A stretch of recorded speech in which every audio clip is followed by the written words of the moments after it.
Share market एक बहुत बड़ा कुआं है जिससे पूरे देश के पैसों की प्यास बुझाई जा सकती है। 95% लोग लॉस करते हैं और 5% लोग प्रॉफिट करते हैं। जब पैसा आता है तो पहले घर के खर्च के लिए निकलता है, उसके बाद जो सेविंग होती है उसे लोग स्पेशली एफडी या फिर अपने सेविंग अकाउंट में रखते हैं। बेसिकली जब आप सेविंग्स में पैसा डालते हो तो आपका पैसा ग्रो ही नहीं हो रहा है, वो नेगेटिव जा रहा है। ज़्यादातर औसतन ऐसे इंडियंस रहते हैं, ज़्यादा कमाते नहीं हैं, जिसमें परिवार चल जाता है, थोड़ी बहुत सेविंग कर लेते हैं, वहाँ पर इसको गैम्बलिंग माना जाता है। ऐसा नहीं कि ब्लाइंडली करना है, सट्टे की तरह गैम्बल की तरह नहीं करना है। लोग बोलते हैं ये सट्टा है, गैम्बल है। जब आप उसको सट्टे की तरह करोगे तो वो सट्टे का रिजल्ट देगा। जब आप उसको एक बिजनेस की तरह, एक सिस्टमैटिक प्रोसेस की तरह काम करोगे तो आपको एक कंसिस्टेंट रिटर्न दे सकता है।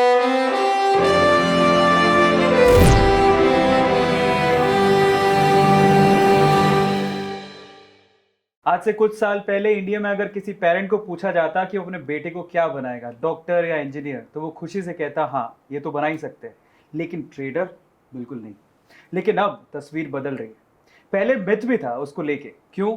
क्योंकि पहले ऐसा समझा जाता था कि ट्रेडिंग, इन्वेस्टमेंट, शेयर मार्केट ये सब गैम्बलिंग है, लेकिन आज के टाइम पे ये एक टेक्निकल आर्ट है। इस सोच को बदलने में इंडिया में बहुत लोगों ने काम किया है, लेकिन आज इस अरविंद अरोड़ा शो में आपको हम ऐसे शख्स से मिलवाने वाले हैं जो मुंबई में रह के पूरे इंडिया की ट्रेडिंग, इन्वेस्टमेंट, शेयर मार्केट की तस्वीर बदलने में लगा है, जिनका नाम है mister Vishal Malkan. So please welcome mister Vishal Malkan. Thank you so much Arvind ji, आपके शो पे आके बहुत अच्छा लगा। और जैसे आपने बताया कि हमारी कोशिश वही है कि स्टॉक मार्केट को जैसे लोग देखते हैं और सोचते हैं उसको बदलना हमारा काम है, और काफ़ी हद तक हम काम कर रहे हैं। मैं आपको सबसे पहले तो कंग्रेचुलेशंस कहना चाहूँगा, 15 साल आपके कंप्लीट हुए हैं मलकान्स व्यू के। और सबसे पहले हम लोग क्या करने वाले हैं, इस सेशन का एजेंडा सेट करते हैं, वो बहुत इंपॉर्टेंट है। Yes. आज विशाल जी हमारे साथ हैं, तो इस एपिसोड में हम लोग किस बारे में बात करने वाले हैं? देखिए समझिए, मैंने आपको पहले ही कहा कि बहुत सारे लोगों के दिमाग में ट्रेडिंग, इन्वेस्टमेंट, शेयर मार्केट, इन सबको लेके एक मिथ रहता है, उसको बदलने की कोशिश करेंगे। हम ये भी समझने की कोशिश करेंगे कि इंडिया यूएस से इतना पीछे क्यों है, और यहाँ के लोग बेसिकली सिर्फ 3-4% लोग ही ऐसे हैं जो कि शेयर मार्केट में ट्रेडिंग, इन्वेस्टमेंट करते हैं। अब उसको कैसे बढ़ाया जाए, आप उसमें कैसे भागीदारी यानी पार्टिसिपेशन कर सकते हैं, मलकान्स व्यू आपको किस तरह से उसमें हेल्प कर सकता है, और आप इस नॉलेज को गेन करके किस तरह से पैसा भी कमा सकते हैं और फाइनेंशियली इंडिपेंडेंट भी हो सकते हैं, अपने पाँव पे खड़े हो सकते हैं, ये आज का एजेंडा है। लेकिन सबसे पहले हमारे मेहमान को हम चेतावनी देना चाहेंगे। सर, हम हमेशा ये बात बोलते हैं कि क्वेश्चन कभी कंट्रोवर्शियल नहीं होते, आंसर्स उन क्वेश्चंस को कंट्रोवर्शियल बनाते हैं। यस, तो हमारा तो काम ही है सवाल पूछना, लेकिन क्या आप तैयार हैं? परफेक्ट, बिल्कुल तैयार है। कंट्रोवर्शियल हो या ना हो, मेरे को तो जो है और दिल से बोलना है, और फिर वो लोग कैसे लेते हैं वो उनके ऊपर है, बट मुझे तो सही बात बतानी है और सही बात सही लोगों तक पहुंचानी है। परफेक्ट, देन शुरू करते हैं। सबसे पहले हमारे मेहमान को हम उनकी राजीनामा तो पूछ ले। तो सर, सबसे पहला हमारा काम है कि हम टॉपिक्स के बारे में डिस्कशन करते हैं। मैं आपसे कुछ टॉपिक आपके सामने रखूंगा, आप कंफर्टेबल हैं या नहीं है उसके बारे में बात करने के लिए वो आपको बताना है, यस और नो। यस। ओके, तो सबसे पहले क्या आप अपनी प्रोफेशनल लाइफ और पर्सनल लाइफ के बारे में बात करना चाहेंगे? यस। सोशल लाइफ के बारे में? यस। प्रोफेशनल एक्सपीरियंस के बारे में? Of course. यूथ प्रॉब्लम्स के बारे में? यस। पॉलिटिक्स के बारे में? नो। पर्सनल इंटरेस्ट और पैशन के बारे में? यस। पर्सनल बैकग्राउंड के बारे में? Absolutely. Investment? Of course. Trading? Yes. क्या बात है, इन्होंने हर चीज पे हम लोगों को हाँ ही कहा है ऑलमोस्ट, जिसमें ना कहा है उसको हम कैसे छोड़ देंगे। कोशिश करेंगे कुछ ना कुछ पहलू उसके भी लेकर आए। तो चलिए सबसे पहले एक इम्पोर्टेंट सवाल की तरफ चलते हैं। मलकान्स व्यू काफ़ी इंटरेस्टिंग नाम है, ये ट्रेडिंग से कैसे जुड़ा, इसके पीछे का बैकग्राउंड क्या है सर? मेरी पर्सनल जर्नी बताता हूँ कि मेरी जो शुरुआत हुई स्टॉक मार्केट में वो 1993 में हुई थी, जब हर्षद मेहता का स्कैम हो रहा था। अब सबको पता है, सीरीज देखा होगा। तब मैं 8वीं कक्षा में था और मैं अपने पिताजी के साथ उनके ऑफिस जाता था, जो स्टॉक मार्केट में नहीं थे, वो टेक्सटाइल में थे, कालबा देवी बॉम्बे में। और वहाँ पे मैं जाता था ट्रेन से। तब वो जो लोकल ट्रेन में सब लोग एक ही बात करते थे स्टॉक मार्केट के बारे में, और एसीसी, रिलायंस, और तब तो मुझे कुछ भी नहीं पता था, लेकिन मैं क्यूरियस हो गया कि मैं पूछता था इसका मतलब क्या, उसका मतलब क्या। तो मेरे पापा से पूछता था, और मुझे वो नंबर्स से बहुत फैसिनेशन था, इसलिए मैंने सोचा कि मेरे को ये सीखना है। तो जैसे ही मेरी 10th स्टैंडर्ड ख़त्म हुई तो मैंने पापा को बोला कि मेरे को ट्रेडर स्टॉक मार्केट सीखना है। तो जैसे उस ज़माने में तो ऑफकोर्स एक चाटा पड़ेगा और बोलेगा भाई पढ़ाई करो पहले। बट मैंने ठान ली थी, तो मैंने कॉलेज जो अपना ग्रेजुएशन का था वो भी ऐसा चुना जो स्टॉक मार्केट के नज़दीक है। तो बॉम्बे में चर्चगेट स्टेशन के, मतलब बॉम्बे स्टॉक एक्सचेंज से 10 मिनट दूर केसी कॉलेज है, जहाँ पे मैंने अपना ग्रेजुएशन किया बीकॉम। बट ज़्यादातर मैं बोलूँगा कि बीकॉम मैंने पार्ट टाइम किया, लेकिन ज़्यादातर ग्रेजुएशन मेरा स्टॉक मार्केट में हुआ। तो 1996 से मैं स्टॉक मार्केट में जाना शुरू किया, और वहाँ से लेके 2007 तक बहुत सारी ऐसे उतार चढ़ाव आए। पढ़ाई की, पैसा बनाया, फिर गवाया, फिर ब्रोकिंग किया, फिर गवाया, बहुत सारे अप एंड डाउन देखे, और बहुत सारी किताबें पढ़ी, कोर्सेज़ किए। फाइनेंस MBA बना तो फंडामेंटल साइड समझ लिया, टेक्निकल की किताबें पढ़ी, कोर्सेज़ किए तो वो साइड समझ लिया।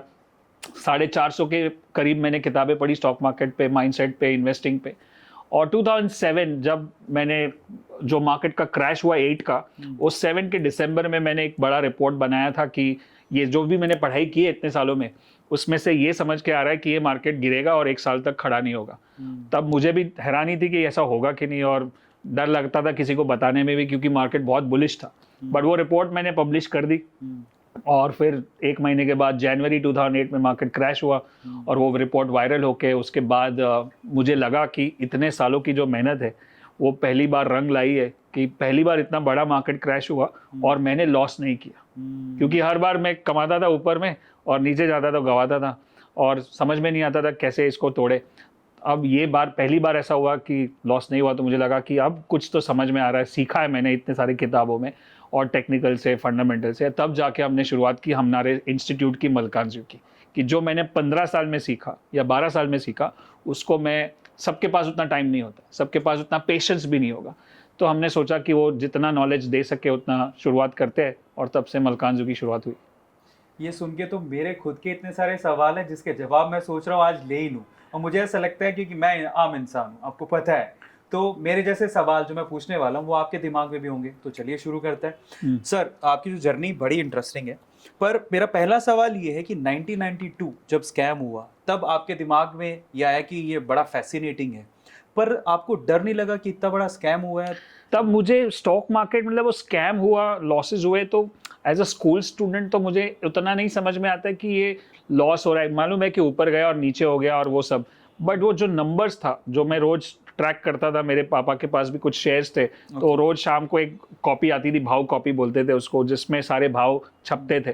तो वो चेक करते करते मतलब समझ में आया कि ये रिलायंस है, वो उस टाइम पे कोलगेट थे, लीवर थे, और ITC थे, और टाटा मोटर्स, टाटा स्टील, तो वो सब समझ में आने लगा। तो मुझे नंबर्स, मतलब मैं स्कूल में भी मेरा नंबर से काफ़ी लगाव था, मैथ से, तो मुझे उसी से लगाव था कि जो भी नंबर रिलेटेड काम है। तभी मुझे ऐसा नहीं था कि स्टॉक मार्केट है, रिस्क है, पैसा बनाना है, उस टाइम पे हमारा वो नहीं है, हमको नंबर से प्यार है, इसलिए झुकाव वहाँ पे था। तो अब मेरा सवाल ये है कि इंडियन एजुकेशन में हम लोग इंजीनियर्स को इतना तवज्जो देते हैं, डॉक्टर्स को इतना तवज्जो देते हैं, सोशल मीडिया पे आजकल थोड़ा बहुत चलने लगा है ये ट्रेंड, बट फिर भी आपको नहीं लगता कि हमारे एजुकेशन सिस्टम को इस वे में बदलना चाहिए, फाइनेंशियल एजुकेशन ऐड होनी चाहिए? 110% होना चाहिए। इनफैक्ट मैं तो काफ़ी स्कूल और कॉलेज के साथ अभी बातचीत कर रहे हैं कि हम एक बेसिक पर्सनल फाइनेंस या इन्वेस्टमेंट कल्चर होना चाहिए, जहाँ पे बेसिक सिखाया जाए कि सेविंग क्या होता है, इन्वेस्टमेंट क्या होता है, अर्निंग क्या होता है, स्पेंडिंग क्या होता है। इनफैक्ट हमने एक ट्रायल प्रोग्राम किया था टीनेजर्स के लिए, जिसका नाम था यंग इन्वेस्टर बूट कैंप, और वहाँ पे 700 स्टूडेंट पूरे इंडिया से ज्वाइन हुए थे, और between the age of 13 and 19 teenagers, और उसमें मेरा सन भी था, आज वो 14 है, तो उसको थोड़ा बहुत बेसिक समझ में आ गया। तो उसका पर्सनल जो स्पेंडिंग था, जो हम लोग उसमें बोलते थे कि आपकी नीड वर्सेस वांट क्या है, आपको ज़रूरत है या आपको चाहिए। नीड है कि मेरे को फ़ोन चाहिए, और वांट है कि मेरे को iPhone 14 चाहिए। अब नीड फ़ोन से 50-25 हज़ार के फ़ोन में भी हो जाती है, लेकिन वांट 1 लाख का फ़ोन है। अब ये 75 हज़ार का जो गैप है, अगर उसको समझ ले और उसको हम इन्वेस्ट करें लॉन्ग टर्म में, तो जब वो बच्चा बड़ा होगा 10 साल के बाद, जब उसको रियली फ़ोन लगेगा, तब उसका रिटर्न बहुत ही ज़बरदस्त होगा। तो ये सब कॉन्सेप्ट्स हमने कवर किए थे, और काफ़ी अच्छा रिस्पॉन्स मिला था, और काफ़ी स्कूल के साथ वार्तालाप चल रहा है कि ये बेसिक कोर्स होना चाहिए पर्सनल फाइनेंस के ऊपर। तो इसकी शुरुआत आज के इसी सेशन से करते हैं, फंडामेंटली सीखते हैं। सर, अभी आप थोड़ी देर पहले एग्जांपल दे रहे थे, हमारी इंडियन मेंटालिटी में क्या होता है, जब पैसा आता है तो पहले घर के खर्च के लिए निकलता है, उसके बाद जो सेविंग होती है उसे लोग स्पेशली FD या फिर अपने सेविंग अकाउंट में रखते हैं। इस मेंटालिटी को कैसे चेंज करें, उसके ऊपर बात करें। यस, सो ये बहुत सही क्वेश्चन है, जहाँ पे बहुत सारे लोग अभी भी मानते हैं कि मुझे सेविंग में पैसा रखना चाहिए, एफडी में रखना चाहिए। एक टाइम था 15-20 साल पहले जब इंटरेस्ट रेट जो था वो 15-17-18% था, तो वो एक अच्छा इंटरेस्ट रेट था। और आज क्या रिटर्न मिलता है? 6-7%, और इन्फ्लेशन कितना है? 7%। तो बेसिकली जब आप सेविंग्स में पैसा डालते हो तो आपका पैसा ग्रो ही नहीं हो रहा है, वो नेगेटिव जा रहा है। और जबकि यही पैसा जब सेविंग में डालते हो, वो पैसा बैंक में तो नहीं रखेगा, वो किसको देगा? एंटरप्रेन्योर्स को देगा, बिजनेस को देगा, कंपनीज को देगा। कंपनी वही पैसा उठा के बिजनेस को ग्रो करती है और प्रॉफिट कमाती है। तो क्यों ना हम अगर अच्छे से समझ जाए इस बिजनेस को, तो हम वो प्रॉफिट का हिस्सा बन सकते हैं जब हम डायरेक्ट कंपनी में पैसा लगाएं। बट समझ के करना है, ऐसा नहीं कि ब्लाइंडली करना है, सट्टे की तरह, गैम्बल की तरह नहीं करना है। लोग बोलते हैं ये सट्टा है, गैम्बल है। जब आप उसको सट्टे की तरह करोगे तो वो सट्टे का रिजल्ट देगा। जब आप उसको एक बिजनेस की तरह, एक सिस्टमैटिक प्रोसेस की तरह काम करोगे तो आपको एक कंसिस्टेंट रिटर्न दे सकता है। इनकी भाषा को थोड़ा आसान बनाता हूँ। सिंपल सी बात है, आपने सेविंग करी, एफडी में डाल दिया, एफडी का जो रिटर्न आ रहा है उतनी की तो महंगाई दर बढ़ गई। हाँ। मतलब साल भर बाद जब पैसा निकालने पहुंचे हो आप, तो उसकी वैल्यू उतनी है जितनी तो इन्फ्लेशन ने कवर कर लिया। महंगाई दर उतनी, चीजें उतनी महंगी हो गई, तो आपको कुछ गेन नहीं हुआ, इनफैक्ट आपको लॉस ही हुआ, क्योंकि उस पर आपको टैक्स भी देना पड़ता है, एफडी पे टैक्स भी लगते हैं। इससे बढ़िया आप रिटर्न देखो जिसमें आपको आरओआई ज्यादा मिले। शेयर मार्केट उसकी एक जगह है। वैसे स्कैम 1992 में एक मिथ था, मुझे ऐसा लगता है, बट मैं करेक्शन आपसे चाहता हूँ क्योंकि आप एक्सपर्ट हो। उसमें एक डायलॉग था कि शेयर मार्केट एक बहुत बड़ा कुआं है जिससे पूरे देश के पैसों की प्यास बुझाई जा सकती है। बट यहाँ पे एक कैच भी है। कैच ये है कि शेयर मार्केट में ऐसा नहीं होता कि सभी को गेन होता है। अगर 50 लोग गेन कर रहे हैं तो 50 लोग लॉस भी कर रहे हैं। हाँ। तो सबकी प्यास बुझाई जा सकती है, कॉन्ट्रेरी पार्ट नहीं दूसरे के। सबकी प्यास बुझाई जा सकती है। देखो, एक जो ट्रेडिंग होता है, शॉर्ट टर्म ट्रेडिंग, उसमें वो बोलते हैं जीरो सम गेम, किसी का प्रॉफिट किसी का लॉस, राइट। और उसमें भी रेशियो आप 50-50 बोलो गलत है, क्योंकि 95% लोग लॉस करते हैं और 5% लोग प्रॉफिट करते हैं। अब ये 95 और 5 के बीच में फर्क क्या है? ये 95 बिना कोई जानकारी, बिना कोई नॉलेज, बिना कोई स्ट्रैटेजी, बिना कोई कंसल्टेशन के ट्रेड करते हैं, रिटेल ट्रेडर्स। और ये जो 5% है, उनके पास फंडामेंटल डेटा है, टेक्निकल डेटा है, उनके पास इंफॉर्मेशन है, उनके पास सिस्टम्स है, वो है। तो अगर आपको 95 से निकलना है तो पहले तो समझना पड़ेगा मार्केट को और गेम को, ताकि आप उसको सिस्टमैटिक तरह से ट्रेड कर सको। तो ये हो गया शॉर्ट टर्म में। अब लॉन्ग टर्म में अगर आप लॉन्ग टर्म इन्वेस्टमेंट करते हो, जैसे लॉन्ग टर्म में स्टॉक्स खरीद के रखे या म्यूचुअल फंड्स खरीद के रखे, तो लॉन्ग टर्म में सबको पैसा मिल सकता है, क्योंकि वो ग्रोथ हो रहा है, वो कंपनी ग्रो कर रही है, इन्वेस्टमेंट भी ग्रो कर रहा है, राइट। तो वो जो जीरो सम गेम है वो शॉर्ट टर्म में है, बट लॉन्ग टर्म में सबकी प्यास बुझ सकती है अगर वो सिस्टमैटिक ट्रेडिंग करे तो। का आंसर मुझे आज मिल गया, पर आप लोगों को मिल गया होगा आई थिंक। लेकिन आपको चूज करना है कि आप 5% में आना चाहते हो कि 95% में। सेशन को ध्यान से देख रहे हो तो आप पहले चूज कर लो, फिर उसके बाद आंसर आपके सामने ही है। चलिए आगे बढ़ते हैं। काफ़ी इंटरेस्टिंग चीज़ आपने बताई, फंडामेंटल्स की तरफ गौर करते हैं सर। वैसे 18 और 18+ के बाद हमारे जो यूथ है, जो यंगर जनरेशन है, वो ट्रेडिंग, इन्वेस्टमेंट, इसके लिए पैन कार्ड बन जाता है तो वो एलिजिबल हो जाते हैं। फिर उसके बाद वो करे क्या? सिस्टमैटिक वे से चलते, कैसे शुरू करें? मैं बताना चाहता हूँ कि 2 तरह की स्टडीज़ होते हैं, जैसे आपने बताया फंडामेंटल और टेक्निकल। मैंने दोनों को ही अच्छे से स्टडी किया है।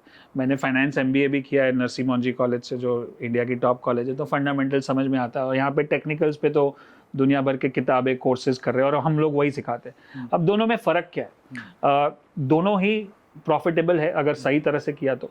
लेकिन फंडामेंटल करने के लिए आपको समझो बैलेंस शीट्स है, डेटा है, सेल्स है, कंपनी का रिकॉर्ड है, मैनेजमेंट है, कॉर्पोरेट डेटा है, कॉर्पोरेट प्लान जो होता है, उनका एक्सपेंशन प्लान क्या है, कॉम्पिटिटर्स क्या कर रहे हैं, वर्ल्ड मार्केट क्या कर रहा है। तो ये बहुत सारी चीज़ें हैं। अब ये एक आम आदमी के बस के बाहर है। एक आदमी जो फाइनेंस बैकग्राउंड से है, जो चार्टर्ड अकाउंटेंट है या MBA फाइनेंस है, उसको समझ में आ सकता है, लेकिन आम आदमी को नहीं समझ में आ सकता। तो उसके लिए एक ही रास्ता बचता है, वो है टेक्निकल। अब टेक्निकल क्या है? अगर मैं सीधी सादी भाषा में बताऊं कि अगर आप समझो कि आप बॉलीवुड का एग्जांपल लेते हो और उसमें सबसे जो फिट आदमी है, फिट एक्टर है, जैसे समझो ऋतिक रोशन है या जॉन अब्राहम है, तो समझो जॉन अब्राहम को कभी चेस्ट पेन हो गया और वो डॉक्टर के पास जाएगा, तो उसको डॉक्टर क्या बोलेगा? अरे तू तो फंडामेंटली स्ट्रांग है, तू फिट है, तू आराम कर। नहीं, उसको बोलेगा आप ECG निकालो। अब ECG निकलेगा तो ECG में लाइंस होती है चार्ट्स पे, और वो लाइन देख के बताएंगे कि ये हार्ट सही है कि गलत है, कुछ तो गड़बड़ है। अब समझो कि हार्ट में कुछ प्रॉब्लम है फॉर एग्जांपल, तो वो ये नहीं पूछेंगे कि इसका कारण क्या है, स्लीप, ड्रिंकिंग, स्मोकिंग, स्ट्रेस, वो तो कारण हो गया, लेकिन उसका रेमेडी क्या है, चलो बाईपास करना पड़ेगा, आपको ये करना पड़ेगा। वैसे ही हम मार्केट को चार्ट से स्टडी करते हैं, वो शायद आम आदमी के बस के बाहर है। आप उसको न्यूज़पेपर देख के हाँ चलो अभी इलेक्ट्रिक कार्स बढ़ रही है इसलिए टाटा मोटर्स ऊपर जा रहा है, वो आप अंदाज़ा लगा सकते हो, लेकिन सही नहीं होगा शायद। बट ट्रेंड को देखोगे, ग्राफ को देखोगे, वो सही बताएगा। उसमें 3 ही चीज़ होती है, एक अप ट्रेंड, एक डाउन ट्रेंड और एक sideways trend. But as such जैसे कि हम लोगों को मार्केट में देखने को मिलता है कि ट्रेडिंग थोड़ा रिस्की है, इन्वेस्टमेंट इतना रिस्की नहीं है, लॉन्ग टर्म इन्वेस्टमेंट इतना रिस्की नहीं है। अगर कोई यंगस्टर है जो पहली बार अभी पैन कार्ड बनाया है और उसको एंथुजियाज्म आ गया वीडियो देख के, चलो हम लोग शेयर मार्केट में जाते हैं, हाँ, व्हाट शुड ही डू? सो सबसे पहले आपने जो वर्ड यूज़ किया ना रिस्की, उसको डिफाइन करते हैं। रिस्क क्या होता है? रिस्क मतलब कुछ नुकसान होगा हमारा, उसका डर लगता है, इसलिए हम वो काम नहीं करते या डर डर के करते। अब ये जो लेसन मैं हमेशा हर एक पॉडकास्ट, हर एक वीडियो में बताता हूँ और बहुत पॉपुलर हो गया आजकल, कि मैं जब 16 साल की उम्र में स्टॉक मार्केट जाता था और वहाँ पे एक ऑफिस होती थी, वहाँ पे बहुत सारे लोग ट्रेड करते थे और वहाँ पे एक सीनियर अंकल थे जो काफ़ी एक्सपर्ट जैसे, सब उनसे एडवाइस लेते थे कि क्या करना चाहिए। तो वो एक जो अंकल थे, उन्होंने मुझे एक बार देखा कि मैं रोज़ आता हूँ, नोट्स लेके चला जाता हूँ, और मुझे एक बार बुलाया कि भाई क्या कर क्या रहे हो यहाँ पे? प्लस सीखने की कोशिश कर रहा हूँ। क्या लगता है इन लोग पैसा बनाते हैं ये सारे लोग? हाँ, आप ही तो एडवाइस करते हो। बोलता है एडवाइस तो मैं देता हूँ लेकिन सुनता कोई नहीं है। बोलता है ये लोग अगले साल नहीं रहेंगे, नए लोग आएंगे, इन लोग लॉस करके जाएंगे, और मैं यहाँ पे 15 साल से खड़ा हूँ। उसके पीछे एक गोल्डन मंत्र है। अगर तेरे को लंबी रेस का घोड़ा बनना है तो मैं तेरे को एक गुरु मंत्र देता हूँ, अगर तू वो मानेगा तो तू भी मेरे जैसे 15-20 साल तक टिकेगा। और वो गुरु मंत्र आज उसी की वजह से मैं यहाँ पे टिका हूँ। उसने बोला, गुजराती में बताया, मैं आपको हिंदी में बताता हूँ और इंग्लिश में बताता हूँ, learn to book a loss. Wow. अगर आपने लॉस बुक करना सीख लिया तो आप यहाँ पे टिकोगे। और दूसरा फिर उन्होंने और एक एक्शन करके बताया, या तो उंगली काट, नहीं तो हाथ काटना पड़ेगा। True, right. अब ये चीज रिस्क मैनेजमेंट में आती है। आज ट्रेड तो हम लोग रोज करते हैं, इन्वेस्ट भी करते हैं, बट कहाँ उंगली काटनी है वो हमको जानना है। ट्रू। अगर मैं आपको बोलूँ 100 रुपये में एक स्टॉक खरीद लो, तो आपका दूसरा सवाल क्या होगा कि कितना ऊपर जाएगा। मैं आपको बोलूँ 200 हो जाएगा, क्या मैं गारंटी दे सकता हूँ? नहीं, कोई भी गारंटी नहीं दे सकता है। लेकिन सवाल आपने पूछा, उसी का जवाब दिया। क्या आपने ये पूछा कि इसमें रिस्क कितना है? ट्रू। इसके नीचे किसके नीचे जाए तो मैं बेच दूं? लोग क्या करते हैं, 100 में खरीदते हैं, फिर 90 हो जाएगा। मार्केट क्या बोल रहा है कि आप गलत हो, आप गलत दिशा में जा रहे हो। आप सुनते नहीं हो क्योंकि आपको लगता है कि नहीं ठीक है, हो जाएगा, फंडामेंटली स्ट्रांग है, न्यूज़ है, अभी इलेक्शन है, बाद में ऊपर चला जाएगा। फिर वो 80 हो जाता है, तो मार्केट और चिल्ला के आपको बता रहा है आप और भी गलत हो। लेकिन हमारा क्या है, हम ह्यूमन बीइंग है, हमारा सबसे इंपॉर्टेंट जो फैक्टर जो हमारे अगेंस्ट काम करता है वो है ईगो।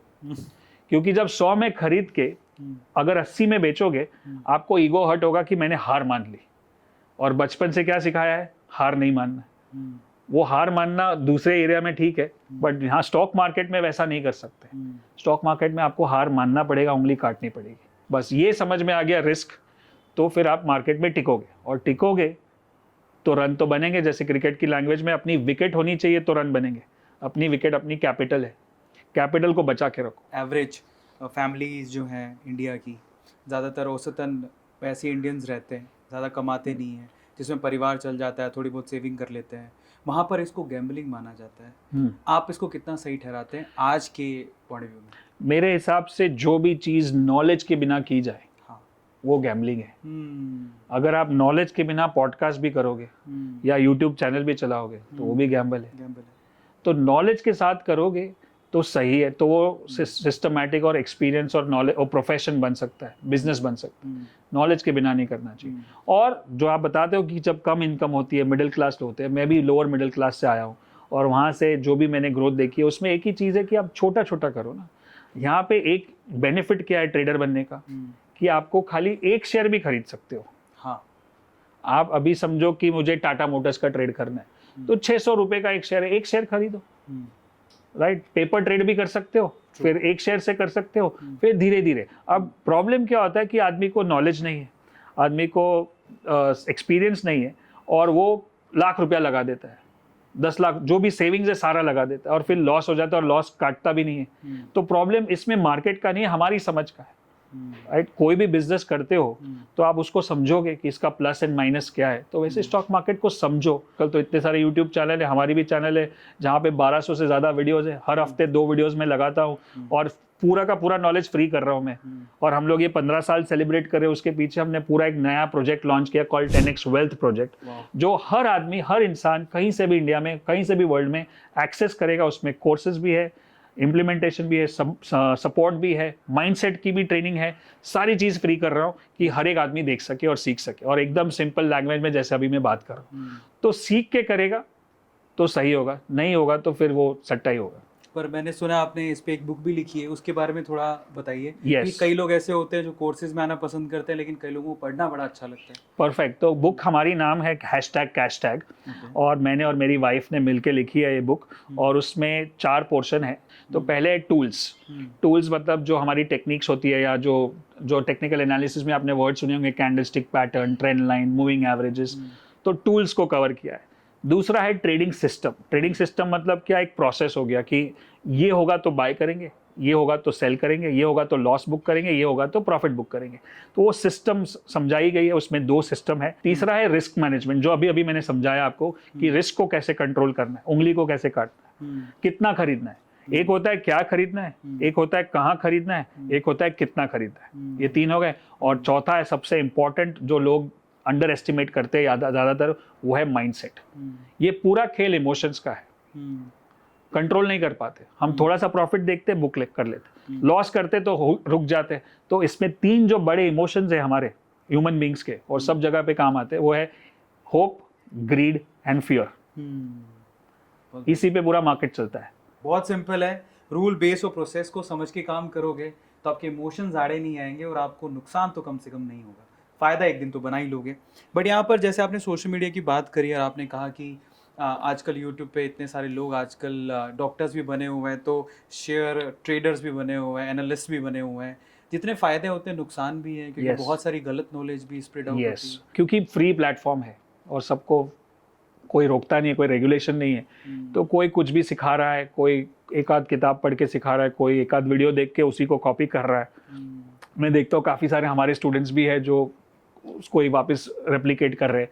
बट अगर आपको चुनना है कि आपको पता चलेगा कि आदमी का एक्सपीरियंस कितना है, उसका खुद का रिजल्ट कितना है, उसके स्टूडेंट्स का रिजल्ट कितना है।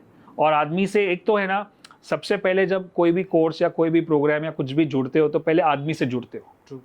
राइट, आदमी की वैल्यू क्या है, राइट, उसके संस्कार क्या है, उसके फैमिली बैकग्राउंड क्या है। जब आदमी एक होता है कि एक आदमी पैसा बनाने के लिए काम करता है, वो सही है। और एक आदमी है कि पैशन से काम करता है, कि भाई उसका रोल ही वही है लाइफ में, उसका पर्पज ही वही है, और वो पैसा हो या ना हो वो सिखाएगा।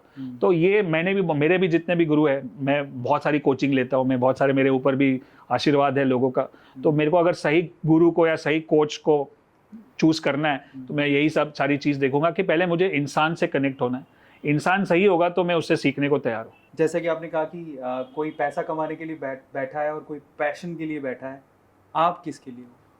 मेरी तो लाइफ ही स्टॉक मार्केट में गई है। मैं 27 साल से ट्रेड कर रहा हूँ, 15 साल से सिखा रहा हूँ। और हमने जब ट्रेनिंग शुरू की थी तब ऐसा नहीं था कि हम इतनी बड़ी कंपनी बनेंगे और इतने हम यूनिकॉर्न की तरफ जा रहे हैं अगले 4 साल में।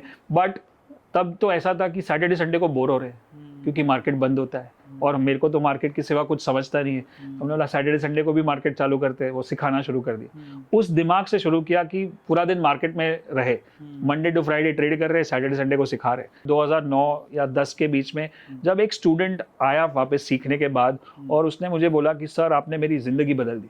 मैंने बोला कि ज़िंदगी क्या, मैं तो टेक्निकल सिखा रहा हूँ। बोला नहीं सर, मैं पहले ये कंपनी में काम करता था, 12 घंटे का जॉब था मेरा, सुबह से शाम ट्रैवल करता था, बच्चों के साथ टाइम नहीं होता था। ट्रेडिंग सीखी मैंने, फिर प्रैक्टिस की, साइड में पैसा बनाना शुरू किया। 1 साल लग गया मुझे, और अब मैं वो लेवल पे हूँ कि जहाँ पे मेरी सैलरी से ज़्यादा मेरी ट्रेडिंग इनकम कंसिस्टेंटली बन रही है। तो अब मैंने जॉब छोड़ के फुल टाइम ट्रेडिंग ले लिया है। देखिए, मैं सवाल ज़रूर पूछ रहा था ताकि आप लोगों को मैं थोड़ी तसल्ली दिला पाऊँ, लेकिन मुझे तो पता था एक्चुअली। क्यों? क्योंकि ये पैसों के लिए तो काम नहीं कर रहे, इनका पैशन है, बिकॉज इनके कोर्सेज बहुत ही दिलचस्प हैं। एक तो अभी ये शायद 10x ग्रोथ ये स्टार्ट करें जो कि फ्री ऑफ कॉस्ट है सबके लिए I think. Yes, 10x wealth project. Wealth project जो कि मुझे बहुत अच्छा लगा, जिसमें हर कोई पार्टिसिपेट कर सकता है। तो अगर आप ये सेशन देख रहे हैं तो 10x वेल्थ प्रोजेक्ट में ज़रूर जाओ, पार्टिसिपेट करो, फ्री ऑफ कॉस्ट है। लेकिन दूसरी दिलचस्प चीज़ ये है, ये सिर्फ वहाँ पर ट्रेडिंग या पैसा कमाना ये सब नहीं सिखाते, लॉस बुक करना या प्रॉफिट बुक करना ये सब नहीं सिखाते, ये आपको जीना भी सिखाते हैं। उसके ऊपर भी बात कर लेते हैं। और थोड़ा सा इन्होंने हिंट भी दे दिया था कि इनके सेशंस में आर्ट ऑफ लिविंग के सेशंस कंपलसरी है। कि जब हमने ट्रेनिंग शुरू की 2008 में, मैंने और मेरी वाइफ ने, तो पहले तो उनकी एक छोटी सी स्टोरी बता दूं कि वो ट्रेडिंग बैकग्राउंड से बिल्कुल नहीं है। Before we got married arrange marriage थी, और बिफोर वी गॉट मैरिड उनका वो लॉ बैकग्राउंड से लॉयर है, और यूबी ग्रुप में एज अ लॉयर काम कर रही थी।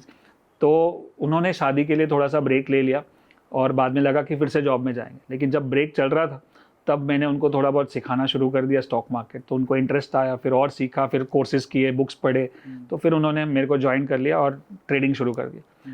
तो ट्रेडिंग अच्छे से कर रहे थे, तभी वो आइडिया आया कि अगर वो कर सकते हैं, जो कंप्लीट नॉन बैकग्राउंड स्टूडेंट है, उनको अगर मैं सिखा सकता हूँ तो किसी को भी सिखा सकता हूँ। तभी हमने मलकानजू ट्रेनिंग शुरू की 2008 में।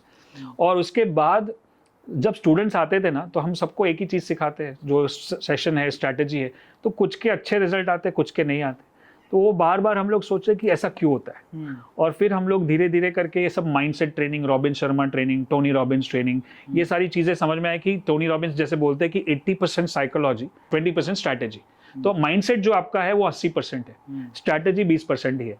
तो फिर मैंने मेघना को बोला कि you go into the mindset part, मैं टेक्निकल पार्ट करता हूँ, आप माइंडसेट पे मैस्ट्री लेके आओ।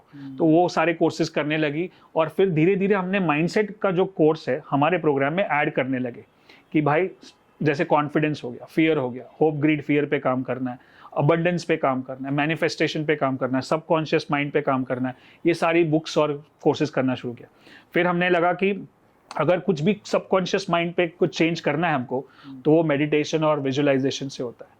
तो उन्होंने मेडिटेशंस करवाना शुरू कर दिया। फिर धीरे धीरे लगा कि मेडिटेशन से लोगों को फायदा तो हो रहा है, लेकिन इंडिया में सबसे बेस्ट मेडिटेशन कौन करवाते हैं? वो है श्री श्री रविशंकर जी।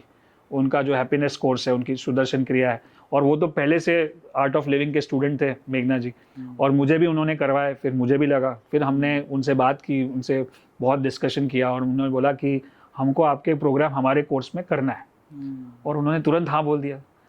तो हमने उनके साथ पॉडकास्ट किया। फिर हमने एक कंपलसरी प्रोग्राम कर दिया कि हमारा जो एनीबडी कैन ट्रेड है 3 दिन का प्रोग्राम, उसके साथ और 3 दिन हैप्पीनेस कोर्स होगा। तो ये एक मिलन है। अब हम बोलते हैं कि अगर आपको ट्रेडिंग सीखना है तो आप कोई कोर्स मत ज्वाइन करो, मेरे यूट्यूब चैनल देख लो, वहाँ पे सब फ्री में अवेलेबल है। लेकिन आपको लाइफ बदलना है और साथ में पैसा भी बनाना है, then only you join the programme, and that's the mission we are living. तो यहाँ पर जरा समझिए, टेक्निकल नॉलेज तो है ही, लेकिन साथ में आपको इसको झेलना कैसे अगर लॉस हो जाए। तो एक बात हमेशा याद रखो, जो पैसा आप इनिशियली लगा रहे थे मार्केट में, वो आप ही ने बनाया था। अगर आप जिंदा रहोगे तो फिर बना लोगे। यस, समझ में आ रहा है? सो ये आर्ट ऑफ लिविंग में आप इन्हीं कोर्सेज में सीख लोगे, इससे अच्छा क्या हो सकता है। तो that is amazing. Go check out in description box, इस कोर्स को जरूर चेक करना, क्योंकि फ्री ऑफ कॉस्ट है, कोई पैसा नहीं है। आपको क्या पसंद है? सबसे पहले तो हम लोग अगर बात करें तो इंडियन इन्वेस्ट करता है या तो सेविंग अकाउंट में डाल देगा, एफडी कर लेगा, या वो गोल्ड खरीदेगा, या ज़्यादा थोड़ा पैसा है तो प्रॉपर्टी में डाल देगा, फिर वो कहीं म्यूचुअल फंड का सोचता है, फिर कहीं शेयर मार्केट का सोचता है, फिर लास्ट में जाके क्रिप्टो करेंसी है, वो तो बहुत दूर की बात है। ठीक है। बट आपके फेवरेट कौन से? सो मेरी फेवरेट ऑफ कोर्स स्टॉक्स ही है। अब मैं सिंपल बताता हूँ कि लाइकिंग डिसलाइकिंग क्या होता है। जो चीज़ आपको समझ में आती है, हाँ, वो लाइकिंग है। ट्रू। जो चीज़ समझ में नहीं आती है वो डिसलाइक है। ट्रू। तो एक हो गया जो लाइकिंग है, जिसमें इंटरेस्ट, जिसमें नॉलेज है, वो आपकी लाइकिंग है। दूसरा हो गया एफडी और गोल्ड। गोल्ड ठीक है, लॉन्ग टर्म के लिए ठीक ठाक है, बट एफडी में तो हमने बात कर ली कि वो रिटर्न तो कुछ मैच नहीं करेगा इन्फ्लेशन से। तो रहा स्टॉक मार्केट और म्यूचुअल फंड, दोनों एक ही है। Mutual fund indirect stock market है और डायरेक्ट स्टॉक मार्केट है। तो अगर आपको जब तक नॉलेज नहीं है तो आप म्यूचुअल फंड से जाओ, और एक बार नॉलेज गेन कर लोगे, सीख लोगे, तो डायरेक्ट स्टॉक्स में आ जाओ। That's the best way to do it. वैसे तो आपने आंसर दे दिया है कि इनको इंडियन स्टॉक मार्केट बहुत पसंद है और वो इंडियंस के लिए काम करे, लेकिन फिर भी वर्ल्ड वाइड बहुत सारे स्टॉक मार्केट है। आपको नेस्डेक और हमारे जो इंडियन स्टॉक मार्केट है मुंबई का, इन दोनों में आपकी फेवरेट? ये बहुत सही सवाल है। अब मैं आपको बताता हूँ कि हमारे स्टूडेंट्स हाँ। यूके, यूएस, सिंगापुर सब जगह से हैं। ओके। और हम जो यहाँ पे स्ट्रैटेजी सिखाते हैं वही स्ट्रैटेजी वो वहाँ पे लगाते हैं। ओके। और मेरा खुद का मेरा भाई, सगा भाई भी यूएस में है, वो भी यूएस मार्केट में ट्रेड करता है based on the same strategy. ना इसके पीछे सिंपल लॉजिक है। मैंने आपको ईसीजी का एग्जांपल दिखाया टेक्निकल, कि आप चार्ट देखोगे और फिर चार्ट बोलेगा बाय करना है, चार्ट बोलेगा सेल करना है। अब आप समझो कि आपका ईसीजी लो, मेरा लो, शाहरुख खान का लो या किसी और का भी लो, लाइन तो दिखनी है। तो फिर वैसे ही अगर डाउ जोन्स है, नैस्डैक है, निफ्टी है, रिलायंस है, कोई फर्क नहीं पड़ता है। हमको ऊपर अप ट्रेंड है तो बाय करना है, डाउन ट्रेंड है तो सेल करना है। तो जो हम सिखाते हैं technical analysis is a universal language, तो कोई भी मार्केट में चलेगा। करेक्ट। तो आप कहीं भी बाय और सेल कर सकते हो भाई। आप डॉलर्स में बाय करो, फेसबुक का शेयर खरीदो, हमें क्या ही है। Yes. बट फंडामेंटल सेम है। तो हम आगे चलते हैं। इंडियन स्टॉक मार्केट में बेसिकली दो ऑप्शंस मिलते हैं इनको, या तो निफ्टी या सेंसेक्स। तो आपके फेवरेट कौन सा? फेवरेट नहीं है। एक टाइम पे था बॉम्बे स्टॉक एक्सचेंज, सेंसेक्स, जो काफ़ी पॉपुलर था और उसी को बेंचमार्क माने जाते थे। बट अभी निफ्टी, नेशनल स्टॉक एक्सचेंज काफ़ी फैला हुआ है और काफ़ी जहाँ पे ज़्यादा वॉल्यूम होता है, जहाँ पे ज़्यादा पार्टिसिपेशन है, वहाँ पे ट्रेड करना है। तो फिलहाल के टाइम में तो नेशनल स्टॉक एक्सचेंज है, तो वहाँ पे ट्रेड करना चाहिए और वहाँ पे सारे स्टॉक्स लिस्टेड है। और उसके बाद एक नया ऊपर का स्टेप होता है डेरिवेटिव्स। डेरिवेटिव्स मतलब फ्यूचर्स एंड ऑप्शंस, जो होता है लेवरेज पोजीशन। अब आपने सुना होगा लोगों से कि डेरिवेटिव्स, फ्यूचर्स एंड ऑप्शन बहुत डेंजरस है और रिस्की है, यहाँ पे सारा पैसा खत्म हो जाता है। और रिसेंटली सेबी ने एक रिपोर्ट भी निकाला था जहाँ पे ऐसा आया था कि 89% लोग डेरिवेटिव्स में लॉस करते हैं और 11% लोग प्रॉफिट करते हैं। तो अब ये डेटा जो मैंने ऑलरेडी आपको बताया कि क्यों होता है, क्योंकि ज़्यादातर लोग नॉलेज के बिना करते हैं। अब मैं आपको और एक इन्फॉर्मेशन दे दूं कि लास्ट ईयर 2022 में यूएस में एक ट्रेडिंग चैंपियनशिप होती है, US trading championship, investment championship, और वहाँ पे मैंने हिस्सा लिया था और मैंने वहाँ पे 4th पोजीशन हासिल की, 81% रिटर्न जनरेट किया, वो भी डेरिवेटिव पार्ट में। तो मेरा स्पेशलाइजेशन डेरिवेटिव्स में है। बट ऐसा नहीं कि मैं रिस्की काम कर रहा हूँ, मुझे अपना रिस्क मालूम है, मुझे अपना उंगली कहाँ काटना है मालूम है। अगर आपको पता है कि आपका रिस्क क्या है तो कोई भी चीज़ रिस्की नहीं है। अगर आपको रिस्क नहीं पता है तो फिर तो आप स्टॉक भी खरीदोगे, इक्विटी में भी खरीदोगे, तो वो 200 वाला 50 हो जाएगा, तब तक आप रुक रहे हो। तो रिस्क तो उधर भी है, इधर भी है। तो एक चीज़ समझना है कि जो भी इंस्ट्रूमेंट ट्रेड करो, इंडियन मार्केट ट्रेड करो, यूएस मार्केट करो, कमोडिटी करो, करेंसी करो, समझ के करना है, सीख के करना है और रिस्क को मैनेज करना है। तो आपके पास लार्ज कैप है, मिड कैप है, स्मॉल कैप है। आपकी फेवरेट कोई 2-3, अगर टॉप 3 पूछें लार्ज कैप में, टॉप 3 आपकी फेवरेट? तो मैं जैसे ट्रेड करता हूँ तो मैं ज़्यादातर डेरिवेटिव्स में ट्रेड करता हूँ, फ्यूचर्स में ट्रेड करता हूँ, तो उसमें ज़्यादातर लार्ज कैप स्टॉक्स आ जाते हैं, जो टाटाज और रिलायंस और वो सब है। और मैं सेक्टर रोटेशन पे ध्यान देता हूँ। मतलब जैसे आज मैं बात कर रहा हूँ आपके साथ, तो मैं infra sector, realty sector, auto sector पे ध्यान दे रहा हूँ, क्योंकि वो सेक्टर चल रहे हैं। 6 महीने बाद शायद सेक्टर चेंज हो जाए, कि आईटी सेक्टर चलने लगे, फार्मा भी चल रहा है अभी तो फार्मा चले, या फिर कभी कभी एफएमसीजी चले, तो वो रोटेट होते रहते हैं। तो मुझे ऐसा कोई लगाव नहीं है किसी से, या मैं ऐसा कोई, बोलते हैं ना, don't get married to your stocks, कि भाई शादी कर ली मैं 25 साल तक रखूँ। जब वो स्टॉक अंडर परफॉर्म करने लगे, जब उसका ट्रेंड डाउन हो जाए, मुझे उससे निकलना है और दूसरा स्टॉक जो ऊपर जा रहा है उसको खरीदना है। तो मैं स्टॉक स्पेसिफिक तो बात नहीं कर सकता हूँ, लेकिन सेक्टर मैंने बताया कि अभी मैं ऑटो और इंफ्रा और रियल्टी स्टॉक्स में ज़्यादा इंटरेस्टेड हूँ, क्योंकि वो अप ट्रेंड में है। लेकिन पेनी स्टॉक्स के बारे में बहुत ज़्यादा मिथ है। जनरली क्या होता है, एक सिंपल सी मिथ है कि अगर मेरे पास 1000 रुपये हैं, तो कोई अगर नोविस बंदा होगा तो वो कहेगा यार 2 रुपये में मुझे 500 शेयर मिल जाएंगे। लेकिन समझदार बंदा होगा तो वो 1000 रुपये का एक शेयर खरीदेगा। इसके ऊपर थोड़ा बात कर लेते हैं। यस, तो पेनी स्टॉक्स बेसिकली लोग जैसे ट्रेड करते हैं, वो क्या है कि चलो गया तो गया, 1000 रुपया गया है, 2 रुपये का स्टॉक है या 20 रुपये का स्टॉक है, वो गया तो गया वाला एटीट्यूड मतलब कहाँ से आएगा? गैम्बलिंग मेंटालिटी से आएगा। अगर मैं 20 रुपये का भी लेता हूँ तो मेरे लिए 18 का स्टॉप लॉस बनता है, और मैं 2000 का स्टॉक भी लेता हूँ तो मैं 1900 का स्टॉप लॉस रखूँगा। तो मुझे स्टॉप लॉस पता होना चाहिए, ये मेरे लिए इंपॉर्टेंट है। सिंपल है, वाकई में सिंपल बना दिया है इन्होंने। मतलब कोई भी सवाल पूछो, फंडामेंटल सिंपल है, और अगर रूल ही एक हो तो कंफ्यूजन का सवाल ही पैदा नहीं। परफेक्ट। अब एक बड़ा इंटरेस्टिंग सवाल है मेरे दिमाग में आ रहा है। आपने 1992 के बाद अपनी जर्नी शुरू की, बहुत कुछ सीखा, उसके बाद 2023 चल रहा है, लेकिन इन 20-25 सालों में 2 बार सरकार बदली है। मतलब अलग अलग पार्टी की सरकार थी। 2014 से पहले कांग्रेस थी, उसके बाद बीजेपी ने लीड किया है।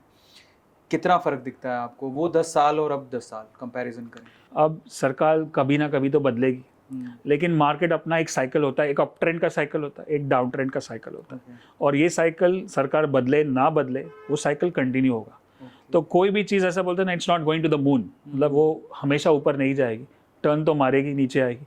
अब जब आपको मार्केट साइकिल समझ में आ जाए तो बस आपको ट्रेड करना है, और हमको एज अ ट्रेडर इन्वेस्टर हमको क्या चाहिए, हमको मूवमेंट चाहिए, वॉलेटिलिटी चाहिए कि मार्केट ऊपर नीचे हो। अगर कोई मार्केट ऐसे जा रहा है तो कुछ मज़ा नहीं है, कुछ पैसा नहीं बनेगा, राइट? तो हमको तो चाहिए वॉलेटिलिटी हो, तो कुछ ना कुछ उतार चढ़ाव आते रहते हैं, कभी कोई पॉलिटिकल सिनेरियो हो गया, कभी कोई इकोनॉमिक, कभी कोई फ्रॉड हो गया। अब जैसे कोविड हो गया था, अभी Covid was a big disaster for all over the world, और काफ़ी मार्केट क्रैश हुआ। लेकिन अगर आप स्ट्रैटेजिकली या सिस्टमैटिकली ट्रेड कर रहे हो तो वो डाउनफॉल में भी पैसा बन सकता था, और वहाँ से जो अप ट्रेंड आया उसमें भी काफ़ी लोगों ने बहुत अच्छा पैसा बनाया, राइट? सो एवरी डिजास्टर और every adversity is an opportunity for someone. अभी के टाइम में बहुत सारी हाई इनकम स्किल्स हो चुके हैं। पहले के टाइम में डिग्रीज की बात होती थी, डॉक्टर बन जाओ, इंजीनियर बन जाओ, चार्टर्ड अकाउंटेंट बन जाओ, MBA बन जाओ। अभी भी वो तो है, लेकिन अभी एक नया जो दौर चालू है जिसको बोलते हैं high income skills.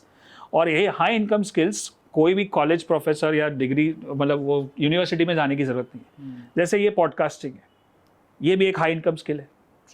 Doesn't matter कि आपने क्या पढ़ाई की है, अगर आप ये सही कर रहे हो तो आप पैसा बना रहे हो। वैसे स्पीकिंग एक हाई इनकम स्किल है, वैसे ही स्टॉक ट्रेडिंग और इन्वेस्टिंग एक हाई इनकम स्किल है। और एक बार एक हाई इनकम स्किल हाथ में आ जाए तो आप कोई भी रिसेशन, कोई भी डाउनफॉल, कोई भी क्रैश, कोविड, सब सर्वाइव कर सकते हो अगर आप चाहो तो। 2014 से पहले और 2014 के बाद का जो इंडिया है, जैसे हम जब आंकड़ों की बात कर रहे थे तो आप भी कह रहे थे कि आज के टाइम पे फिर भी 6% तक ये आंकड़ा पहुंचा है, लेकिन पहले तो उतना भी नहीं था। yes. आज कम से कम एक ऑन एन एवरेज जो सड़क पे बंदा शायद उसका भी डीमेट अकाउंट खुल गया होगा। yes. वो भी ट्रेड और मार्केटिंग में या इन्वेस्टमेंट में आया है, शेयर मार्केट और इन्वेस्टमेंट में आया है।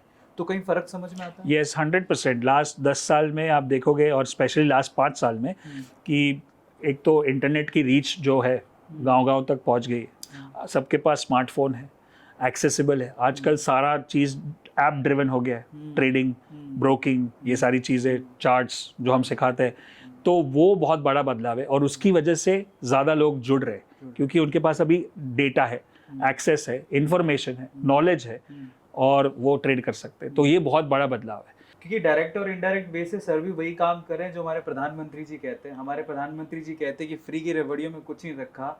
मैं गुजरात गया था तो स्पेसिफिकली मुझे बड़ा अच्छा लगता है गुजरातियों की बात, उनको धंधा समझ में आता है, उनको पता है पैसा कैसे कमाना, उनको कोई फर्क नहीं पड़ता कि गवर्नमेंट मुझे सब्सिडी दे रही है कि नहीं दे रही। वो सिर्फ एक बात सोचते हैं कि मैं पैसा कमाऊंगा और अपनी सरकार और अपने देश को टैक्स दूंगा, वहाँ से देश चलेगा, मुझे नहीं पता कि मुझे वहाँ से क्या लेना है। सो सेम काम सर भी कर रहे हैं, बिकॉज ये चाहते हैं कि ट्रेडिंग को पूरे इंडिया में एक स्किल है बेसिकली, उसको फैलाया जाए और वहाँ तक लेकर जाया जाए, उसको आसान भाषा में समझाया जाए।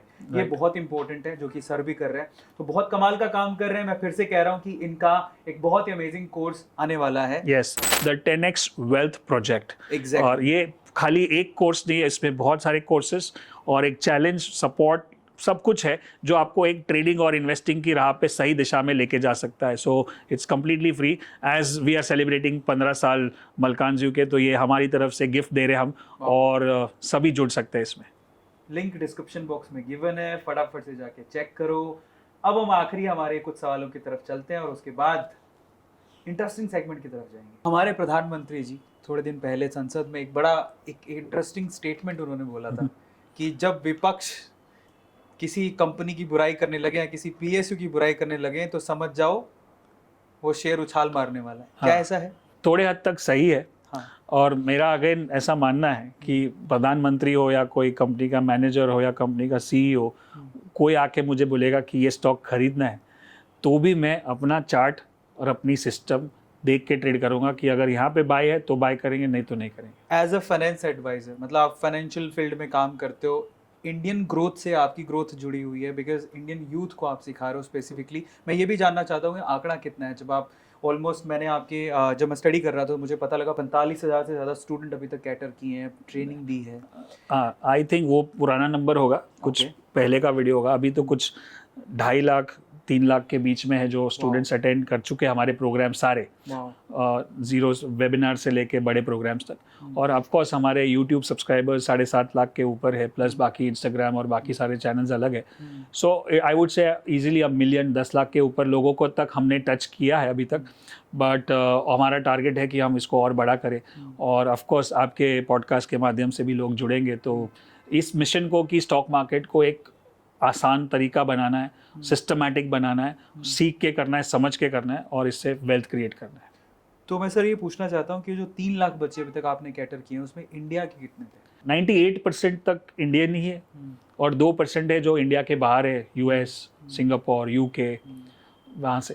तो 98% इंडियंस हैं जो स्टूडेंट बेसिकली मलकान सर ने कैटर किए हैं। अब इसी पे जुड़ा एक सवाल है, क्योंकि 98% इंडियंस हैं और आगे जो भी आप ग्रोथ समिट या फिर कोर्सेज लेके आने वाले हो वो स्पेसिफिकली हमारे इंडियन स्टॉक मार्केट पर होंगे और हमारे इंडियन बच्चों के लिए ही होंगे। यस। तो मैं आपसे सवाल ये पूछना चाहता हूँ कि अगली बार कोई भी गवर्नमेंट चुन के आती है, फ़र्क नहीं पड़ता किसी भी पार्टी की हो, आप ऐसे कौन से 3 बदलाव देखना चाहते हैं जिससे बेसिकली जो फाइनेंशियल एजुकेशन है वो और ज़्यादा स्प्रेड हो? जहाँ आंकड़ा 3, 4, 5, 6% पर अटका पड़ा है डीमेट अकाउंट ओपनिंग का, ट्रेडिंग तो छोड़ दीजिए, ट्रेडिंग तो मुझे लगता है ट्रेडिंग और इन्वेस्टमेंट मुझे लगता है कि ट्रेडिंग 1% होगा और इन्वेस्टमेंट शायद 3% के करीब ही होगा। यूएस से बहुत पीछे हम लोग। ऐसे 3 बदलाव आप क्या करना चाहेंगे जिससे ये आंकड़ा और सुधरे?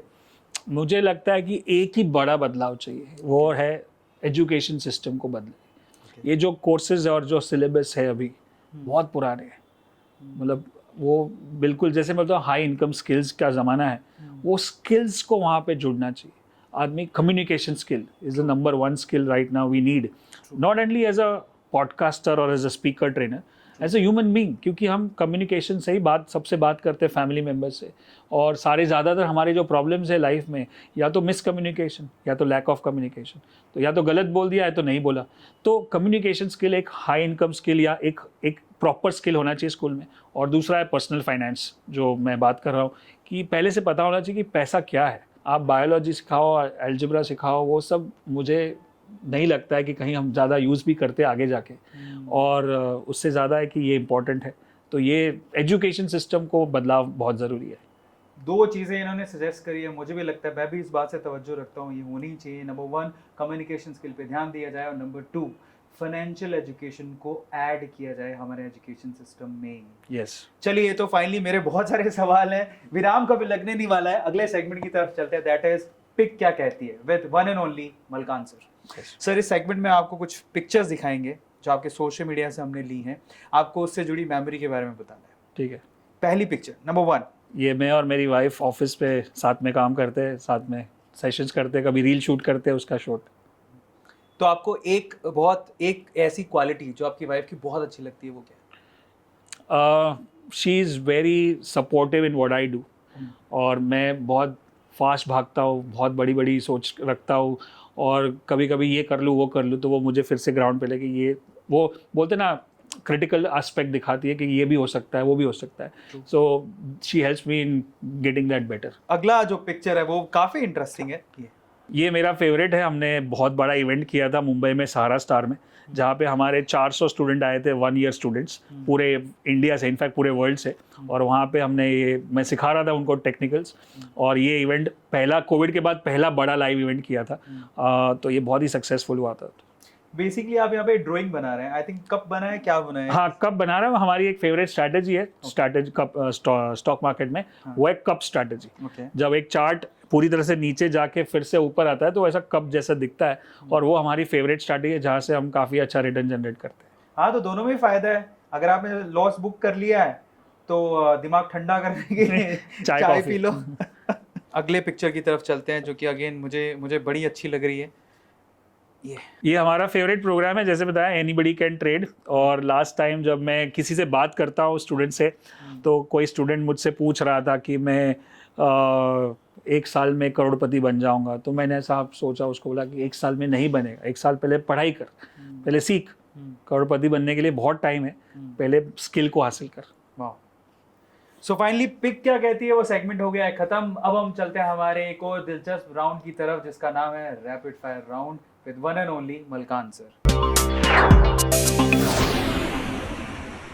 चलिए पहला सवाल आपसे पूछते हैं, आपकी फेवरेट बुक। ##। वाओ, इसका लिंक डिस्क्रिप्शन बॉक्स में दे देंगे, जाके जरूर चेक करिएगा। बहुत अमेजिंग बुक है, मैं लेके जाऊंगा अपने साथ में, बट आप लोग जरूर अमेजोन पे हाँ, अमेजोन पे फ्लिपकार्ट पे अवेलेबल है, जाके चेक जरूर करिएगा। अगली सवाल की तरफ चलते हैं। आपका फेवरेट मोटिवेशनल डायलॉग जो आप यूज करते हो।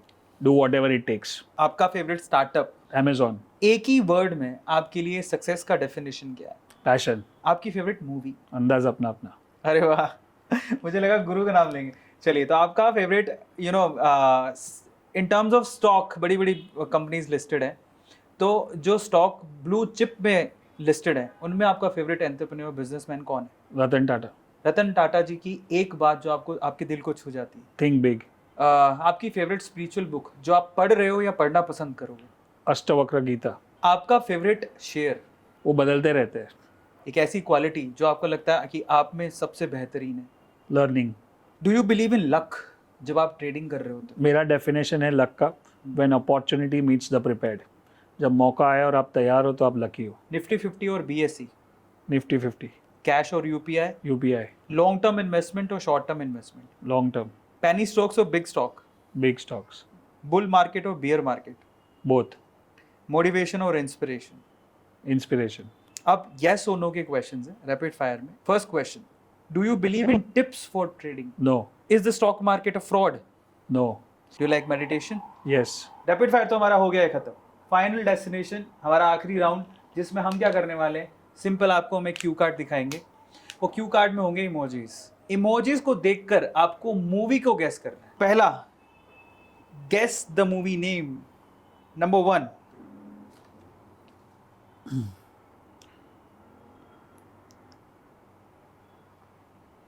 भारत। नहीं। पहला इमोजी थोड़ा समझ से, पहला है किंग, जिसको हिंदी में क्या बोलते हैं। बादशाह। वो तो उर्दू का वर्ड है, हिंदी में क्या बोलते हैं। किंग माने राजा। राजा। आगे क्या। राजा हिंदुस्तानी। वाह, बस यही था जो पहला था, राजा हिंदुस्तानी। ऐसा नहीं इनको इंटरेस्ट नहीं है भाई, ट्रेडिंग चाहे करते हो, इन्वेस्टमेंट करते हो, पर मजा भी करते हैं। इनको पता था Raja Hindustani. By the way, कौन हीरो हीरोइन था आपको। आमिर खान। अगला, मैरी कॉम। अरे वाह, एक ही बार में गैस कर दिया यार भैया। तुम लोग देखते तो कर पाते क्या, सोचो इसके बारे में। वाह। आखिरी,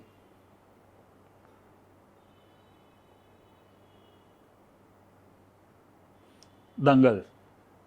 एकदम correct. Oh my God, finally सारे राउंड हो गए खत्म। आखिरी एक सवाल लेंगे, लेकिन मुझे तो बहुत मजा आया इस पूरे एपिसोड में।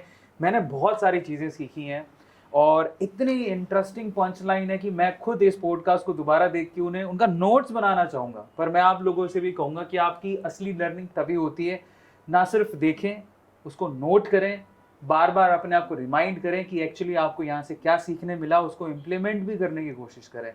और अगर आप लिटरली उसको इम्प्लीमेंट करना चाहते हो तो डिस्क्रिप्शन बॉक्स को चेक ज़रूर करिएगा, क्योंकि मंजिल आपके सामने है, सिर्फ आपको एक कदम ही तो उठाना है। आखिरी सवाल पर चलते हैं सर। तो आपने जो 15 साल में गिर के स्पेशली जो चीज़ें, जो लेसन्स आपने सीखे हैं, 3 ऐसे लेसन्स जो आप देना चाहेंगे हमारी ऑडियंस को। राइट। सो बहुत सही सवाल है, और क्योंकि मुझे भी यही लगता है कि हम सभी सक्सेसफुल लोगों को देखते हैं कि ये इधर से इधर चला गया, बट उसके पीछे जो प्रॉब्लम्स है या जो हर्डल्स है या जो चैलेंजेस है वो फेस करना, उससे क्या सीख सकते हैं।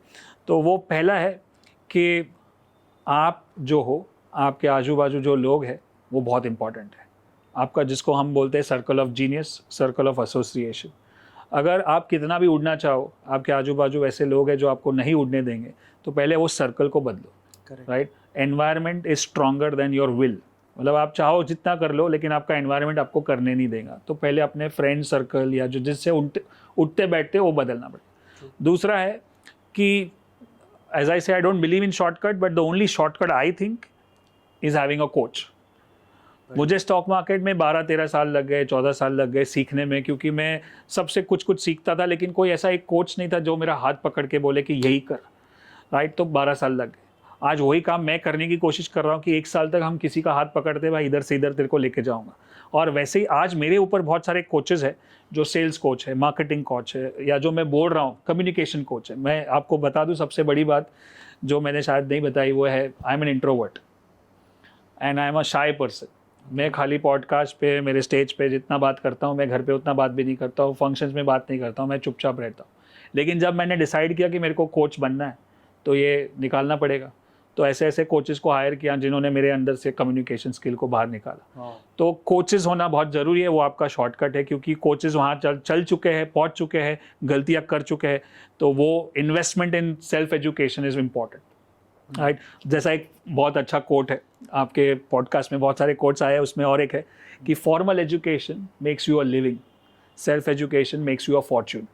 ट्रू। तो आप जो स्कूल कॉलेज पढ़ते हो आपसे घर चला लोगे, लेकिन जब सेल्फ एजुकेशन करोगे तो बड़ा काम करोगे। तो मैंने अपने सेल्फ एजुकेशन में बहुत सारा टाइम, एफर्ट, एनर्जी और पैसा दिया है, तो ही ये ग्रोथ पॉसिबल है। सो एजुकेशन मतलब having a coach, circle of education and constant learning, curiosity, ये कैसे होता है, ये कैसे होता है, ये नया क्या है, आगे का विजन क्या है। अभी नया विजन है कि एआई सब कर रहा है, तो एआई क्या है, क्या कर पाएगा, क्या कर सकते हो, कैसे आप अपने बिजनेस को, अपने इनकम को, अपने लाइफस्टाइल को बदल सकते हो, आसान कर सकते हो। टेक्नोलॉजी है, तो वो सोच बहुत ज़रूरी है। तो learning, having a coach and right environment is what I suggest. I think ये बेस्ट एडवाइजेज हैं, स्पेशली यंगस्टर्स के लिए जो बस भाग रहे हैं दिन रात सिर्फ पैसा कमाने के लिए। अपने मोटो को थोड़ा चेंज करो और फोकस करो एंड रिजल्ट पे नहीं, ये जो जर्नी आप जी रहे हो उसके ऊपर। और आई थिंक आप लोगों को आपके कोच मिल गए होंगे। मैं फिर से कहूँगा, नंबर 1 इज़ योर सर्किल, अपनी फैमिली को, अपने सर्किल को मजबूत करो जो सर ने कहा। नंबर 2, एक अच्छा कोच ढूंढो, एक अच्छा कोच ढूंढो। जब ये बात बोलते हैं तो मुझे लगता है कि एक अच्छा कोच, आगे ढूंढने वाली बात तो खत्म ही हो जाती है, क्योंकि डिस्क्रिप्शन बॉक्स में लिंक गिवन है। इनके ग्रोथ समिट में आप ज़रूर आना, 10x ग्रोथ समिट, जो कि फ्री ऑफ कॉस्ट है। आई थिंक आप लोगों को ज़रूर ज्वाइन करनी चाहिए। I will be the part of that also. मैं कोशिश करूँगा कि मैं पूरी जर्नी में उस ग्रोथ समिट को देख पाऊँ, अपने टाइम में उसके लिए भी टाइम निकाल पाऊँ। मैं ज़रूर निकालूंगा, क्योंकि मुझे भी ये सब चीज़ें सीखनी है। और आप लोगों को कहूँगा कि आपका बिगनिंग टाइम है, स्टार्टिंग टाइम है, आपको ये सारी चीज़ें करनी ही चाहिए। Guys, simple. आई थिंक आपके सारे सवालों के, बहुत सारे सवालों के जवाब मिल गए होंगे। लेकिन अब आपको क्या करना है, do share this podcast with those people जिनको इनकी ज़रूरत है। लाइक करिएगा, सब्सक्राइब करिएगा। लेकिन सबसे इंपॉर्टेंट काम जो आपको करना है, स्पेशली मलकान सर के लिए, जो उन्होंने tag lines, punch lines use करी हैं, आपकी फेवरेट पंच लाइन कौन सी है, कमेंट सेक्शन में ज़रूर लिखिएगा। थैंक यू कहिएगा मलकान सर को। और सबसे इंपॉर्टेंट, अगर आप मेरी जगह पर होते तो आप मलकान सर से क्या सवाल पूछते, कमेंट सेक्शन में लिखना मत भूलिएगा। मिलते हैं अगले सेशन में। Till then, take care. Thank you so much.